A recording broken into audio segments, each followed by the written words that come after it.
বৃন্দাবনী বস্ত্ৰ জাতীয় জীৱনৰ গৌৰৱ স্বাভিমান অমূল্য সম্পদ ই কেৱল এখন বস্ত্ৰ নহয় আমাৰ পৰিচয়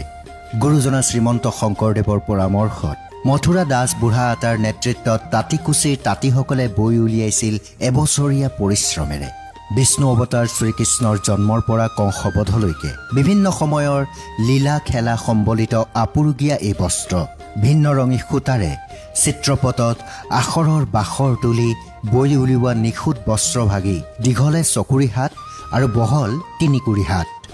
ইতিহাসে কয় তাহানিতে বৃন্দাবনী বস্ত্ৰখন ভিন্ন কাৰণত ভূটান হৈ তিব্বত আৰু তাৰ পৰা ইউৰোপীয় ব্যৱসায়ীসকলে এই বস্ত্ৰ উদ্ধাৰ কৰি ইউৰোপলৈ লৈ যায় পাছত 1904 চনত এগৰাকী লোকে বৃন্দাবনী বস্ত্ৰখন সংগ্ৰহ কৰি ব্ৰিটিছ সংগ্ৰহালয়ত দান কৰে বৰ্তমানে এই বস্ত্ৰখনে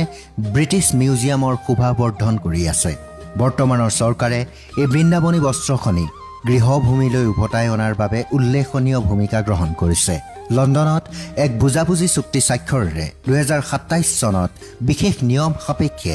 অসমলৈ আগমন ঘটিব বৃন্দাবনী বস্ত্ৰ